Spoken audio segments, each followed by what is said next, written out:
The morning the squad cars came roaring up my dirt road, I was sipping coffee on the porch of the cabin my great grandfather built in 1890. Gravel sprayed like buckshot under their tires, diesel smoke mixing with the scent of pine. Standing across the yard with her phone up and her lips curling into a satisfied smile was Delilah Thornfield, president of the Alpine Vista Homeowners Association.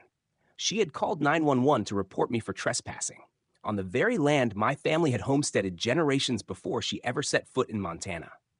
Her mistake was thinking I was just some old logger clinging to a shack in the woods.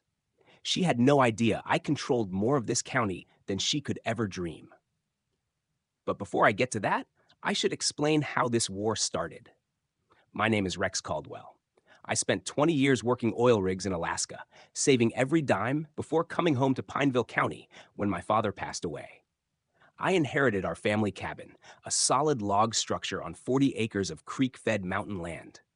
The smell of cedar and the crunch of pine needles had been my childhood, and I thought I'd finally found peace returning here. That peace ended the morning Delilah came strutting up my porch in heels, clipboard in hand. She wore a cream-colored suit like she was testifying before the Supreme Court, not knocking on a logger's door. "Mr. Caldwell," she said without waiting for me to answer, "your property is out of compliance with community standards. The HOA requires new siding, approved paint colors, professional landscaping. 30 days, or you'll be fined $500 a day." I wiped the sweat from my forehead, leaned on my axe, and told her plainly, "Ma'am, I'm not in your HOA." She laughed like ice cracking on a winter creek. "Sweetie, your cabin sits right in the middle of Alpine Vista Estates. That makes you subject to our rules." She shouted that my cabin was an eyesore, dragging down property values. That's when I realized she wasn't after compliance. She wanted my land. Her harassment escalated into daily noise complaints, a private investigator snooping into my past, and a lawsuit demanding years of back HOA dues. That's when a retired surveyor showed me something that changed everything. The original Caldwell homestead was not 40 acres. It was nearly 400, with retained mineral and water rights under half the subdivision. A week later, the county clerk unearthed an even bigger bombshell. My great-grandfather, once a territorial land commissioner, had been granted all 12,000 acres of Pineville County as payment for service. Every creek, every ridge, every house in Alpine Vista sat on top of rights that still belonged to me. I could have shut off their water the next morning if I wanted. I could have crushed Delilah's little empire with a single court filing. But my grandfather used to say, the measure of a man is what he does when nobody's watching. Wrecking families who'd poured their savings into those homes wasn't justice. It was revenge. So I called for help. Sarah Blackwood, an environmental lawyer, drove up from Missoula. She proposed a community land trust, separating home ownership from land ownership so residents could live free from HOA tyranny. Dr. Ruby Sterling, a biologist, confirmed our land hosted endangered species that could bring federal protections.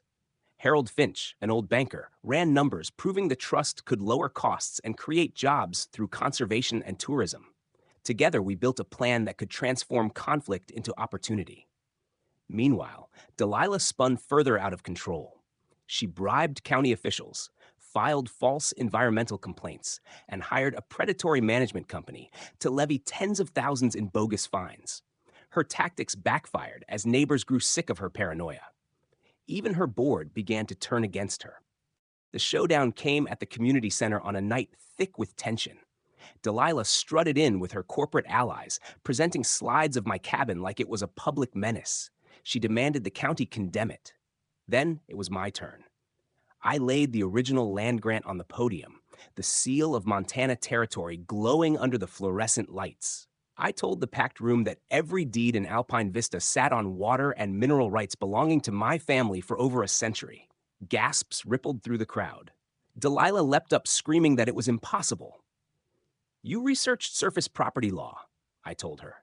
"You forgot to check what lay beneath your feet." The silence that followed was heavier than stone.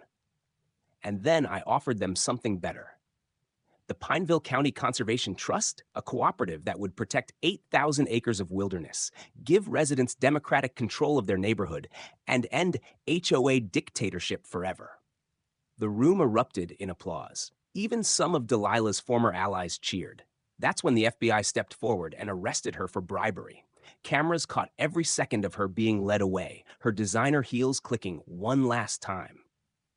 A month later, our community gathered at my cabin for what we called the Great Decision Barbecue. Smoke from hickory and pine mingled with laughter as families cast votes. 87% approved the land trust. Even former supporters of Delilah admitted democracy beat dictatorship any day. We formed a council, preserved thousands of acres, created jobs, and stabilized property values.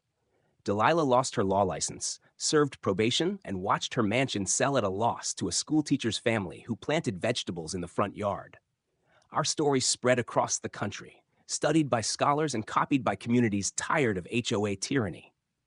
Now, most evenings, I sit on my porch with General Patton, my old hound, watching smoke rise from chimneys across the valley. The laughter of children carries through the trees. We prove that cooperation outlasts corruption, that neighbors are stronger as allies than enemies. The land my family settled over a century ago is still ours, but now it belongs to all of us, together. That's real victory. Not destroying someone, but lifting everyone.